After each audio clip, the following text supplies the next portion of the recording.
tuna hian thingka ram belei mual kang mek ani kang mai hian in thingka khawtlang hi hmun pinmai ah hian min hual ni ber mai hian a lang a chuan kan hma ah hianin nasa takin a kang ani tin kan hmuh theih chin zawng zawng hi kang mai leh mai khu vek mai hi ani a kumin chu mizoram hmun hrang hrangah kang mai chuak na sa lutuka engwang nge tih chu kan chiang chuih lo na in a tam zawk a hi chu phimkhur lo rah kal zel te pawh kha ani theihna chin a awm a hei hianin ram neitu te thlai eng i lo tam tak a thi chhian a suat sak a pawih em em a rim taka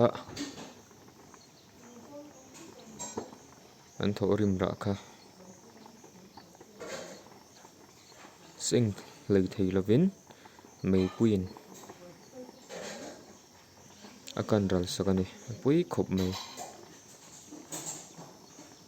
tian khaw chhung pawh meikhu zam chuk mai ah mit men leh nun a ti har sa ah nun hi a ti pik em em mai a tin meikhu awang hianin khaw chhunga asma natna thuha kan tih mai tur tu ti tan hianin a hri awm zual duh bik em em a an khawngawih thlak em em thin ani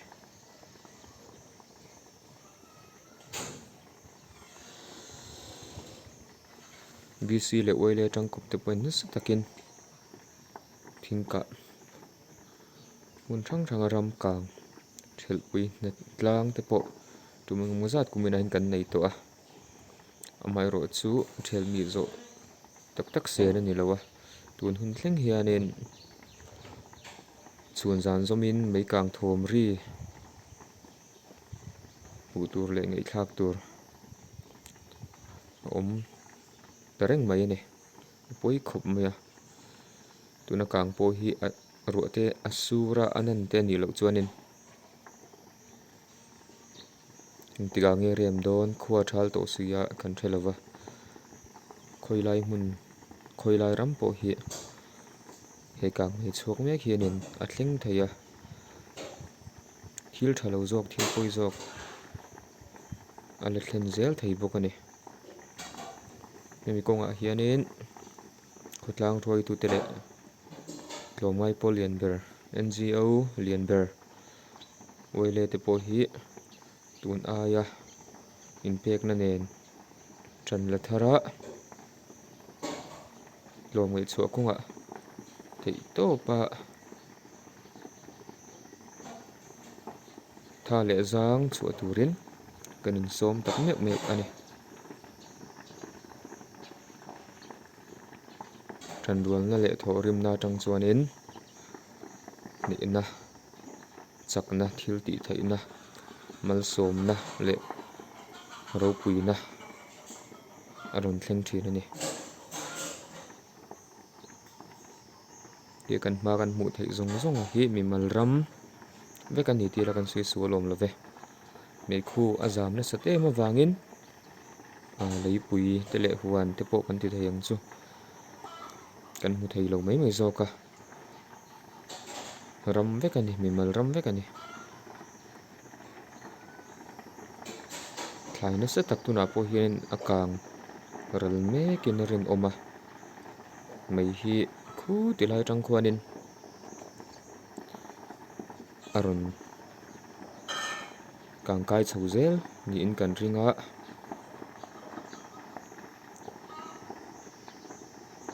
pawih khawp mai tun ang din hmunah hi chuanin ram lamah pawh hianin kan fimkhur thei hle te anih dawn lo chuanin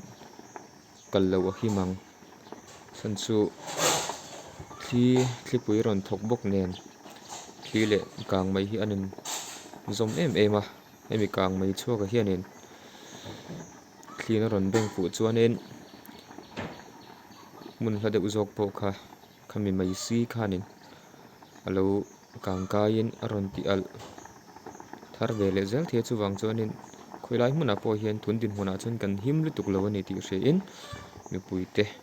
kho chunga hmun him lama om tam izir ila pingkur takin hunin mangang o athian thu in mi hring tan boi kha thi ruat ani tia chuwang chuanin kan nuna hi kan phim khurpui hle angai ni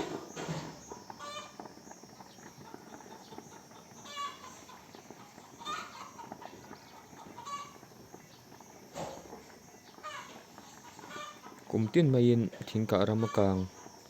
reng thin po hi kan suita kang khan ramkal then khatte kutlei wang ti le kan phim khur tok lo wang an thina etiang thil oi ta kan ti wang hianin khotlangin chung ko tinin mimal tinin har sada kan tok thina kan tong bo thina chuwang chuanin midang tana har sadna thlen tu le noksak ni tum lova